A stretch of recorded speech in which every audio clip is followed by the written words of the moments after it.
नमस्कार दोस्तों, स्वागत है आपका हमारे YouTube चैनल ज्ञान सरोवर में। मैं हूं दीपक झा। आज प्रश्न हम जो लेके आए हैं वो प्रश्न दो चर वाले रैखिक समीकरण से है। दो चर वाले रैखिक समीकरण में हम दो चर वाले रैखिक समीकरण का ग्राफ की चर्चा करेंगे कि दो चर वाले रैखिक समीकरण का ग्राफ कैसे होता है। तो हम जानते हैं कि दो चर वाले रैखिक समीकरण का जो व्यापक रूप होता है वो होता है ax plus b y plus c is equal to 0। ये दो चर वाले रैखिक समीकरण का व्यापक रूप होता है। तो इसकी चर्चाएं तो बहुत व्यापक है, लेकिन अगर सिंपल ढंग से इसको हम समझाएं तो आप ये समझिए, एक उदाहरण लेकर के आपको हम समझाने का प्रयास करते हैं और देखते हैं जो आप समझते हैं या नहीं समझते हैं। अगर आप न समझे तो प्लीज़ कमेंट जरूर करें, और अगर आप समझते हैं तो भी कमेंट जरूर करें जो मेरा यह टीचिंग स्टाइल आपको कैसा लगता है। आइए देखते हैं। एक उदाहरण लेते हैं हम, जैसे 2x plus 5y plus 3 is equal to 0। आप यहाँ पे ऐसे भी लिख सकते हो 2x plus 3y is equal to 0। आप ऐसे भी लिख सकते हो 2x plus 3y is equal to 5। ऐसे दो चर है और रैखी भी है और समीकरण भी है, इसलिए आप इससे मत घबराना है यहाँ क्या है और नहीं है।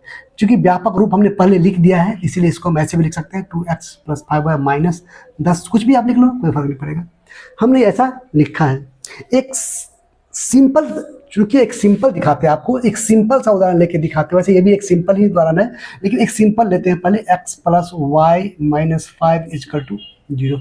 एक सिंपल सा पहले उदाहरण लेते हैं, उसके बाद हम धीरे धीरे इसके स्टैंडर्ड को बढ़ाएंगे और इसके लेवल को बढ़ाएंगे और आपको समझाने का प्रयास करेंगे। आइए, एक छोटा सा उदाहरण हमने लिया है, अब इसका हम ग्राफ खींच के देखते हैं कि इसका ग्राफ किस तरह का होता है। क्योंकि हम ग्राफ पे आने वाले हैं, जो दो चर वाले रैखिक समीकरण का जो आलेख होता है उसके बारे में जानने का प्रयास कर रहे हैं, जो किस प्रकार का ये आलेख होता है। आइए चलिए, इसके लिए हम क्या करेंगे, हम दोनों चरों में से एक चर को हम दूसरी तरफ ले जाएंगे। कहने का मतलब ये है, जो एक चर को दूसरे चरों के पदों में लिखेंगे। जैसे यहाँ पर x इजकल टू हम क्या करेंगे, सारा को उससे ले जाएंगे। 5 जाएगा उस बगल प्लस 5 और y जाएगा उस बगल माइनस y। आ गया। अब हम क्या करेंगे इसमें, हम क्या करेंगे, जो एक बॉक्स तैयार करेंगे।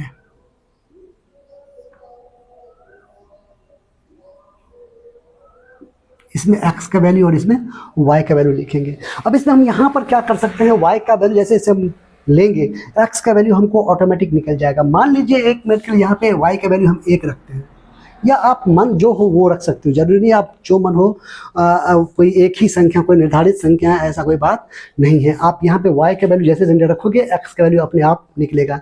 जैसे मान लीजिए हमने यहाँ y का वैल्यू 1 रखा, आप जो आपका जो मन हो वो रख लीजिए। हमने 1 रखा, जब ये 1 रखा y का वैल्यू, तो यहाँ पे 5 घटे 1 मतलब क्या हो गया, 4। ये किसका वैल्यू निकला, x का। इस तरह मान लीजिए यदि y का वैल्यू हम 2 रखें तो क्या होगा, यहाँ पे 2 होगा, तो 5 में से 2 जाएगा तो क्या हो जाएगा, 3।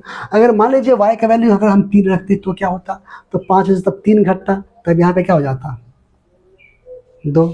आप इसके अनगिनत मान ले सकते हो, इससे ये नहीं होगा जो आप 3 ही मान लो, 2 ही मान लो, कि मिनिमम कम से कम 2 मान जरूर लेना चाहिए। 2 मान या 3 मान लेना चाहिए, ताकि पता चलता है कि यह स्ट्रेट लाइन आ रहा है कि नहीं, सरल रेखा में आ रहा है कि नहीं।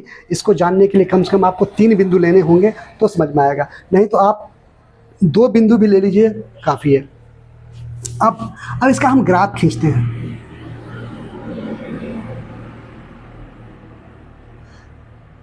ये है y अक्ष और ये है x अक्ष, ये जो मूल बिंदु है।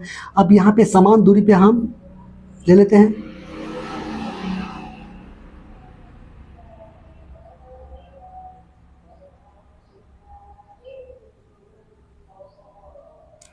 +1 +2 +3 +4 ऐसे +5 ऐसे करके आता है। ये +6 +7 ऐसे करके अनंत तक जाएगा। ये भी +1 +2 +3 +4 +5 +6 +7 ऐसे अनंत तक जाएगा।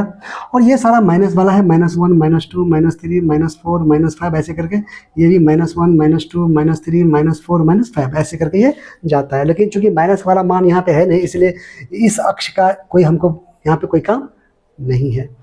अब देखिए यहाँ पे मान रखते हैं x का वैल्यू क्या है, x का वैल्यू +4 है। देखिए यहाँ पे x +4 है और y का वैल्यू क्या है +1 है। देखिए y का वैल्यू +1 यहाँ पे, y का माइनस वैल्यू यहाँ पे है और x का माइनस वैल्यू यहाँ पे इस साइड में है।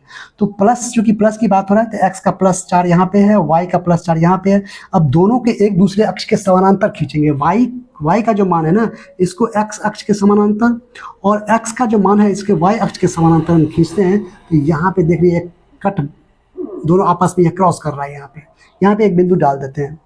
उस पर हम फिर क्या करेंगे, x का वैल्यू 3 है और y का वैल्यू 2 है। देखिए तो x का वैल्यू 3 है, चलिए y के समानांतर, y अक्ष के समानांतर, और y का वैल्यू जो 2 है उसको x के समानांतर। देखिए यहाँ पे कटा। एक्चुअली में ये सब ग्राफ कॉपी में बनाना अच्छा रहता है कि खैर कोई बात नहीं। फिर x का वैल्यू क्या है, 2 है, तो y का वैल्यू क्या है, 3 है। चलिए 2 है 3 है, यहाँ पे आ गया। अब देखिए, अब तीनों को मिलाते हुए एक हम सरल रेखा खींच लेंगे। यही हो गया दो चर वाले रैखिक समीकरण का ग्राफ।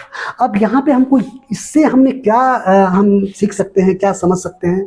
तो पहली बात तो ये कि दो चर वाले रैखिक समीकरण का जो ग्राफ होता है वह एक सरल रेखा प्राप्त होता है, ये हमको पहले समझना है।